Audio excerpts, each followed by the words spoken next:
उत्तर प्रदेश की सियासत इसमें कई करवटें ले रही है। एक करवट ये भी है कि 2027 के पहले पंचायत चुनाव की सुगबुगाहट शुरू जरूर हो गई है, लेकिन चाहे वो पंचायत चुनाव की बात हो और वो चाहे बात हो उत्तर प्रदेश के 2027 के विधानसभा चुनाव के, लेकिन दिलचस्प मुकाबला ये देखने को मिल रहा है कि चाहे वो भारतीय जनता पार्टी हो या समाजवादी पार्टी, एक दूसरे से 19 कोई नहीं दिखाई दे रहा है। इन्हीं सबके बीच कुछ दिनों पहले, मुश्किल से 2 से 3 दिन पहले, समाजवादी पार्टी के चंदौली से सांसद का बयान आया और बयान वो ये था कि भगवान श्री राम समाजवादी थे, माफी चाहता हूं, दोहरा रहा हूं, भगवान श्री राम समाजवादी थे और वनवास के दौरान जब वो 14 वर्षों के वनवास पे गए तो उन्होंने पीडीए की मदद ली। पीडीए जिसका जिक्र जब किया सांसद जी ने तो जाहिर सी बात है ये जंगल में आग लगने जैसी बात थी। भारतीय जनता पार्टी ने अलग अलग तरीके के बयान दिए, उनके प्रवक्ताओं ने अलग अलग तरीके की बात कही, समाजवादी पार्टी को उनका इतिहास याद देने की बात की। इन सबके बीच आज नवभारत के इस मंच पर हमारे साथ वही सांसद जी हैं जिन्होंने वो बयान दिया, और सांसद जी से ही जानते हैं कि वो बयान उन्होंने क्यों दिया, उस बयान देने के पीछे उनका तर्क क्या था। बहुत बहुत स्वागत है आपका नवभारत के मंच पर। धन्यवाद। वीरेंद्र जी, पहला सवाल आपके बयान से ही है कि समाजवादी पार्टी की तरफ से, या आपने अपने व्यक्तिगत बयान में कहा कि भगवान श्री राम समाजवादी थे और वनवास के दौरान उन्होंने पीडीए की मदद ली, ये कहने के पीछे आपका क्या मकसद है? देखिए, हमारा पूरा बयान यदि सुनेंगे तो उसमें यह है कि हम सब वनवासी राम के उपासक हैं, क्योंकि वनवासी राम की विचारधारा समाजवादी विचारधारा से मेल खाती है। और जो पीडीए की विचारधारा है, हमने उसके उदाहरण के स्वरूप में बताया कि जब भगवान राम वनवासी के रूप में थे तो उन्होंने अपने किसी राजा का मदद नहीं किया जो उनके रिश्तेदार थे। राजा जनक चक्रवर्ती राजा थे, स्वयं चक्रवर्ती राजा दशरथ के पुत्र थे, कौशल नरेश जो उनका निहाल था, कौशल राज, वहां भी राज्य था। लेकिन उन्होंने मां सीता के अपहरण के बाद उन्होंने किसी राजा का मदद नहीं लिया, बल्कि वनगमन के दौरान उन्होंने समाज के वो निचले तबके पर अपना जीवन व्यतीत करने वाले लोग, जिनको जो सभ्य समाज अभी तक रिकॉग्नाइज नहीं करता, उनको उनकी जगह नहीं देता, वो उन समाज के साथ जुड़ करके, चाहे वो निषाद समाज रहे हो तो उन्हें जो है कि श्रृंगेरी के राजा श्री गुहा को से मदद ली।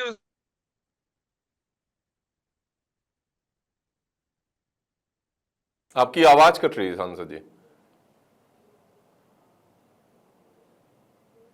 कोल भील और तमाम ऐसे जाति के हमारे जो समाज में रहने वाले लोगों की मदद ली। माँ भिलनी के आश्रम में भी गए, उन्होंने माँ भिलनी के आश्रम में भोजन भी किया। वीरेंद्र जी, मैं माफी के साथ आपको रोक रहा हूं कि आपका जो आई कांटेक्ट है ना वो कैमरे की तरफ नहीं है। आप अपनी हाँ, अब ठीक है। और निवेदन करूंगा कि गाड़ी अगर आप कहीं रोक लें तो क्या है, आई कांटेक्ट आपका हिल रहा है बार बार।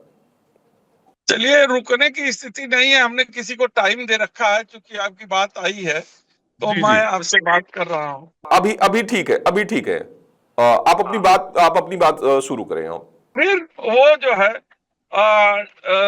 किष्किंधा पर्वत गए, वहां सुग्रीव जी से मदद की, जिसे आज के समाज में लोग बानर जाति के लोग कहते हैं।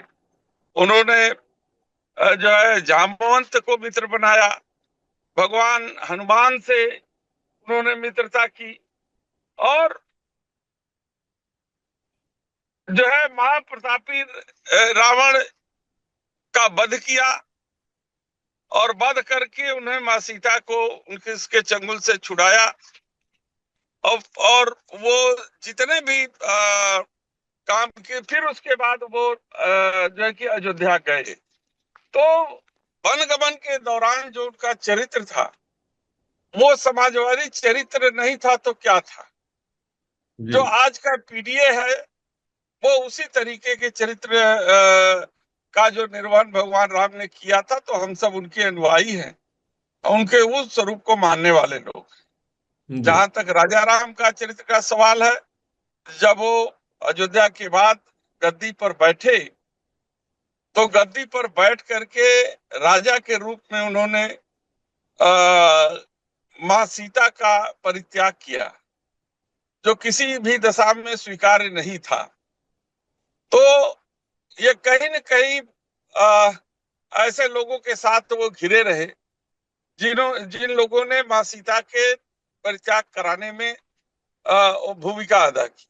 तो हम सब उस राजा राम के स्वरूप के जगह वनवासी राम के चरित्र और उनके स्वरूप का उपासक है, और इसलिए हम वनवासी राम को मानते हैं।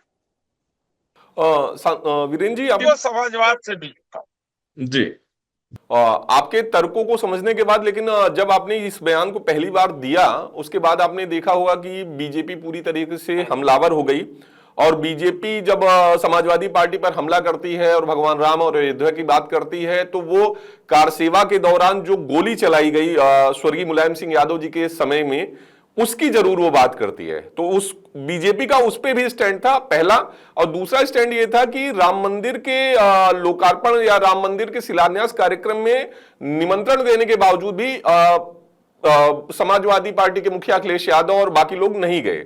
तो बीजेपी सीधा सवाल करती है कि ये आपका जो राम मंदिर या राम को लेकर के जो प्रेम है, वो हिंदुओं की आस्था या हिंदू जिस तरीके से जागृत हो गए हैं और बीजेपी को सपोर्ट कर रहे हैं, उसको लेकर के है, ये टेम्परेरी है।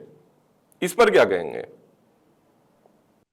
देखिए, जिस समय की घटना आप बता रहे हैं उसमें मुख्य भूमिका अदा करने वाले को तो आपने अयोध्या में जो है कि उसका मालिक बना करके बैठाया है। वो इसकी याद जो है भारतीय जनता पार्टी को नहीं आती है। तो भारतीय जनता पार्टी के कथनी और करनी में बहुत बड़ा अंतर होता है, और इसलिए वो घुमा फिरा करके दूसरे के में कमियां खोजने की बात करती है। वो अपनी कमियों को जो है ढकने का प्रयास करती है। एक सवाल आपसे ये रहेगा कि जिस तरीके से उत्तर प्रदेश की सियासत में आपने देखा होगा, आप इतने समय से राजनीति में हैं, कि 10 से 15 दिनों के अंतर में उत्तर प्रदेश में बीजेपी के ब्राह्मण विधायकों के द्वारा बैठकें की गई एक विधायक के घर पर, उसके बाद खूब राजनीति हुई। इसको आप कैसे देखते हैं? क्या ब्राह्मणों का बीजेपी से मुंह भंग हो गया है? देखिए, ब्राह्मण समाज हमेशा से राजनीति को दिशा देने वाला समाज रहा है, और आज दुर्भाग्य की बात है उसे हाशिए पर भारतीय जनता पार्टी में रखा गया है। तो निश्चित रूप से उनके अंदर एक कुलाहट है, और जिसको वो बैठकों के जरिए व्यक्त कर रहे हैं। एक बाबा हैं काशी पीठाधीश्वर के, संतोष दास उर्फ सतुआ बाबा, जो अभी हाल के दिनों में काफी चर्चा में है, और चर्चा इस वजह से रहती है कि मुख्यमंत्री योगी आदित्यनाथ से उनकी काफी करीबियां हैं। अब चर्चा में वो ये है कि प्रयागराज में जो माघ मेला चल रहा है उसमें उनकी लग्जरी लाइफ, जिसमें करोड़ों की गाड़ियां, जिसमें Porsche car, land rover car और महंगे चश्मे, ये सारी चीजें चर्चा में है। और योगी आदित्यनाथ ने, मुख्यमंत्री योगी आदित्यनाथ ने अभी हाल ही में बयान दिया था कि जो सतुआ बाबा के पास नहीं जाएंगे उनको जाना पड़ेगा। सतुआ बाबा, योगी आदित्यनाथ, और कहा जा रहा है कि इसमें केशव प्रसाद मौर्य का भी अभी आपने बयान सुना ही होगा, जिसमें उन्होंने इनडायरेक्ट वे में प्रयागराज के डीएम को उन्होंने क्लास लगा दी थी कि बाबा के घर पे रोटी बनाने में कुछ नहीं होगा। ये यूपी की जो सियासत चल रही है, इसको आप कैसे देखते हैं? ये सबका अपने अपने राज्य करने का तरीका होता है। इस समय योगी आदित्यनाथ जी उत्तर प्रदेश के मुख्यमंत्री हैं। वो अपने विचारधारा और अपनी सोच के अनुरूप इस उत्तर प्रदेश को चलाने का प्रयास कर रहे हैं। अब वो कितना सही है कितना गलत है, 27 में आने वाला समय उसका निर्णय देगा, ये जनता निर्णय देगी। ये ये व्यक्तिगत रूप से सतुआ बाबा की जो लग्जरी लाइफ और योगी आदित्यनाथ जी से करीबी है, उस पर कुछ नहीं कहेंगे आप लोग? देखिए, बाबा हर जो है कि जैसे राजा के करीब, जब किसी भी जो है कि समय में आप देखेंगे तो कोई न कोई बाबा जो है करीब बनने का प्रयास करता है, करीबी हो जाता है। और आप लोगों ने देखा कांग्रेस का राज्य था तब भी एक बाबा करीबी थे, तो उनका हश्र क्या हुआ। उसी तरीके से इनके भी राज्य में बाबा जी करीबी हैं, तो अगर वो अपने जो है धर्म के प्रति सीमित रहते हैं तो हमारे समझ से बहुत अच्छा रहेगा, और समाज के लिए भी अच्छा रहेगा और उनके लिए भी अच्छा रहेगा। केशव प्रसाद मौर्य को क्यों नाराजगी है? आपको क्या लग रहा है इस तरीके से, जिस तरीके से उन्होंने खुलेआम बयान दिया कि बाबा के यहाँ रोटी बनाने से कुछ नहीं होगा? क्या अंदर खाने में एक डिप्टी सीएम और मुख्यमंत्री के बीच में चीजें आलिजबेल नहीं है? आपको क्या लगता है? कि तो वो सत्ता संघर्ष तो हमेशा से था और रहेगा, और इस सत्ता संघर्ष को बढ़ावा देने के लिए जो दिल्ली में बैठी सरकार है वो जिम्मेदार होती है, और वही कभी किसी पड़ले को ऊंचा करती है, कभी किसी पड़ले को नीचा करती है। और किसी भी व्यक्ति को प्रदेश की कुर्सी पर ठीक तरीके से बैठने में जो है कि वो उनको ही दिक्कत होती है, केंद्र को ही दिक्कत होती है कि मजबूत न हो जाए, इसलिए उत्तर प्रदेश की जड़ें लोग हिलाते रहते हैं, और ये उनके अंदरूनी मामला है।